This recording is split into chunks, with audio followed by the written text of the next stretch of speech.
2021 সালের 26শে মার্চ বাংলাদেশের স্বাধীনতার সুবর্ণ জয়ন্তী অনুষ্ঠানে ভারতের প্রধানমন্ত্রী নরেন্দ্র মোদীর আগমনকে কেন্দ্র করে সারা বাংলাদেশ জুড়ে বিক্ষোভ আন্দোলন শুরু হয়।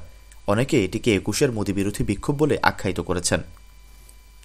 গুজরাট সহিংসতা, বাবরি মসজিদ ইস্যুর পাশাপাশি ভারতের সংখ্যালঘু মুসলমানদের উপর নির্যাতন এবং হিন্দুবাদী দৃষ্টিভঙ্গির জন্য মোদীকে অভিযুক্ত করে নরেন্দ্র মোদীর বাংলাদেশ সফরের বিরোধিতা করে আসছিল হেফাজতে ইসলাম ও এর সমর্থক গোষ্ঠীরা।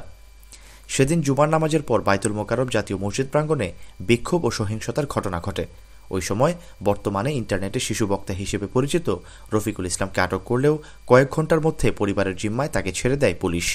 এরপরেই তিনি ব্যাপকভাবে আলোচনায় আসেন। পরবর্তীতে ওই বছরের 7 এপ্রিল শিশু বক্তা খ্যাত রফিকুল ইসলাম মাদানীকে সাবেক রাষ্ট্রপতি আব্দুল হামিদ ও সাবেক প্রধানমন্ত্রী শেখ হাসিনাকে নিয়ে ঔদ্ধত্যপূর্ণ বক্তব্যের মাধ্যমে বিশৃঙ্খলা সৃষ্টির অভিযোগে র্যাব গ্রেফতার করে। এরপর দীর্ঘদিন তাকে কারাগারে থাকতে হয়। জুলাই-আগস্ট বিপ্লব পরবর্তীতে হেফাজত ইসলামী নেতা মৌলানা রফিকুল ইসলাম মাদানী আবার তার স্বভাবসুলভ ভঙ্গিতে ফিরে এসেছেন। সম্প্রতি ভারত বাংলাদেশের উত্তেজনার মধ্যে তাকে বলতে শোনা যায় তার 2 মাস বয়সী শিশুকে জেহাদে পাঠাতে তিনি প্রস্তুত। মুসলমানরা পুরো পৃথিবী শাসন করবে, ভারত, চীন, রাশিয়া, আমেরিকা দখল করে নেবে। আমরা তো বলি তোরা বন্দুকের নলার মধ্যে আগুন দেখিস, মিসাইলের মধ্যে আগুন দেখিস, জাহান্নাম দেখিস, আর আমরা বন্দুকের নলার মধ্যে জান্নাত দেখি, জান্নাত। মোদী সরকার এবং হিন্দুত্ববাদীদেরকে আমরা জানাতে চাই, খোদার কসম করে বলি, মোহাম্মদ বিন রফিক আমার 2 মাসের শিশু সন্তানকেও যদি এই জিহাদের জন্য, দ্বীনের জন্য কুরবানি করতে হয়, ইনশাআল্লাহ কুরবানি করে দিব। আমরা প্রস্তুত আছি, হিন্দুত্ববাদীদের গোলামি মানব না। আল্লাহর জমিনে আল্লাহর গোলামি হবে, আল্লাহর দ্বীন প্রতিষ্ঠিত হবে ইনশাআল্লাহ। এজন্য গত কয়েকদিন আগের প্রোগ্রামে টাঙ্গাইলে বলেছিলাম, অন্তত আর কিছু না পারলেও 5-7 হাত করে করে বড় ধরনের লোহার কিছু অস্ত্রই বানায় রাখেন, 2-4টারে মাইরা তো শহীদ দিতে পারবো ইনশাআল্লাহ। পারবো তো ইনশাআল্লাহ।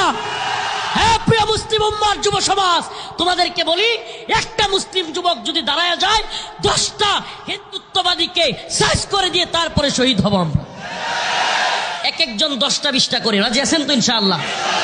কাঁধে কাঁধ মিলিয়ে আমরা এদের চাইতে একবারে ইনশাআল্লাহ জিহাদি তামান্না, ইমানি তামান্না নিয়ে দেখায় দিব ইনশাআল্লাহ। প্রিয় যুব সমাজ, তোমাদের কাছে এই একটাই চাওয়া, প্রিয় ভাইরা আমার, একটাই চাওয়া আমাদের, যেন আমাদের দেশে ডাক আসলে মুজাহিদের ঘাটতি না হয়। আরে আমাদের ইসলামের অবস্থা, মুসলমানদের অবস্থা নাজুক হইতে পারে, ইমানের অবস্থা নাজুক না। আমরা বিশ্বাস করি মুসলমানরা আবারও গোটা পৃথিবী শাসন করবে। আসসিনু লানা ওয়াল আরাবু লানা ওয়াল হিন্দু লানা ওয়াল কুল্লু লানা, সব আমাদের হবে।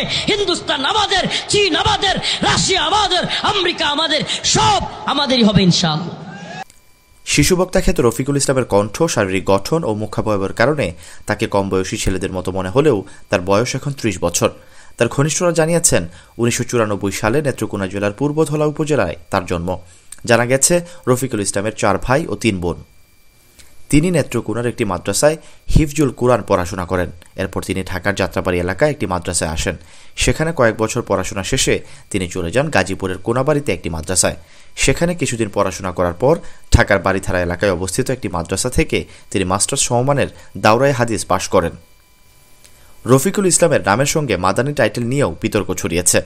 নামের শেষে মাদানী টাইটেল লাগানোর ঘটনায় তাকে লিগ্যাল নোটিশ দিয়েছিলেন হেফাজতে ইসলামের মদিনা শাখার আমির ও সংগঠনটির কেন্দ্রীয় সদস্য। তার নামও রফিকুল ইসলাম। লিগ্যাল নোটিশে বলা হয়, সৌদি আরবে মদিনা বিশ্ববিদ্যালয়ে পড়াশোনা না করেও মাদানী উপাধি ব্যবহার করছেন রফিকুল ইসলাম। লিগ্যাল নোটিশ পাঠানোর পরে একটি অনুষ্ঠানে রফিকুল ইসলাম বলেন, মদিনা থেকে পড়াশোনা করলেই যে শুধু মাদানী উপাধি ব্যবহার করা যাবে, বিষয়টি সেরকম নয়।